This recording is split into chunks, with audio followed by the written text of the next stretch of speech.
Welcome, Ellen Gable, stopping by here at BookMark at CMN. Your work, Stealing Jenny. Tell us a little bit about it. Well, Stealing Jenny is a Catholic pro-life suspense novel about a pregnant woman who is kidnapped. That's the basic premise of the story. Right. Now, you've got a connection here with everything you've done. You've got several other books, that's my understanding. This is number 4, am I right? This is number 4. Okay. And you're attached to the whole pro-life message. It runs through everything you do, right? Yes, and also theology of the body. Right, and NFP is tied in too. Correct. Well, let me ask you that as a writer. Were you a writer, an interested person in writing before the NFP connection, or did one drive the other? One drove the other. I always liked writing, but mostly nonfiction writing. And I got into fiction just because I wanted to share my story in a fictionalized way. And I also wanted to evangelize. I wanted to spread the good news about NFP and the Catholic Church's teachings. And you'll see that in all of my books. There's a message of that in all of them. So it's Emily's Hope, In Name Only, Come My Beloved, and then this book, Correct. Right? Okay. Now, you're originally from New Jersey. Correct. But you live in Canada now, right? Yes. Okay. And how is NFP received up in Canada? Pretty good. Yeah. I personally think that NFP teachers should be so busy that they don't have time to do anything else. Including write? Or? Well, yeah, true. But this is my way of getting the message of NFP and pro-life issues and that sort of thing. And when you're not writing, what are you doing? I'm raising 5 children. Mm-hmm. So.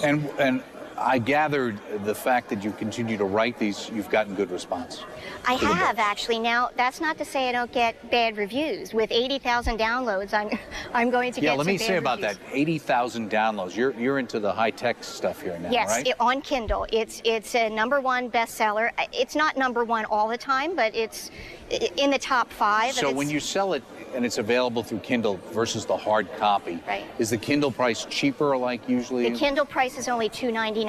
Okay, and a regular book might cost? $12.99. Okay, and so that somebody could get through Amazon, right? Is that how they usually get it? Correct. Okay, and was that a decision that I know you're the publisher effectively, right, so I guess you and your husband or whoever made the decision, but were you the ones who decided, let's go digital? Is this the first book you made available digital? No, all of the books are available digital. I went digital a couple of years ago, and every time I've published a book, I've just published it digital as well.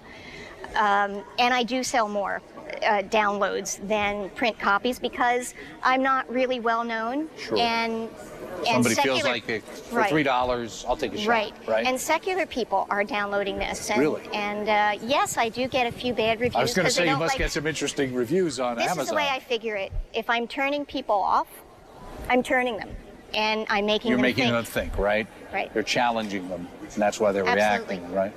So when you came here for the Writers Guild, is that what yes, are you also involved with new media? I mean, or because obviously, you know, you're part of new media with the whole downtown I am, line. but I'm not. I don't have time to be with the new media because I'm vice president of the Catholic Writers Guild and I'm running the booth. And now, what do you say to young Catholic writers out there like yourself? Some of the people we've been able to interview today who are here for the Writers Guild as well, when they're looking to publish, what do you tell them? What's your advice?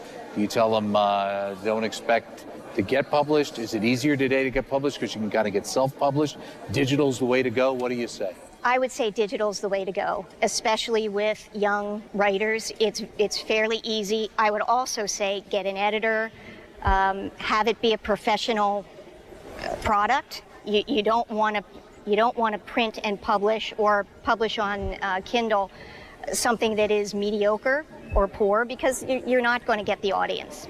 Right, and I assume if you put something out there and you turn people off, the next time out, it's going to be harder. True, in terms of bad writing and that sort of thing, yeah. Now with all those downloads, I'm assuming you think there's another book in you. Well, I'm working on a 4th, 5th, and 6th novel. I do them kind of at the same time. Oh, okay. It'll probably be a few years. Is that so you can work out how the structure ultimately is all going to fit together? And I get bored Have with you ever one. gone at the end of one and then realized you wanted to change something earlier to make it work better? Yes. Yes, you have to be open to where the story goes, for sure. Open to life, too, NFP, right. Ellen Amen. Gable, and it's Stealing Jenny. Great, Thank you so much. Take Good luck care. at the show. Okay, thank you so much.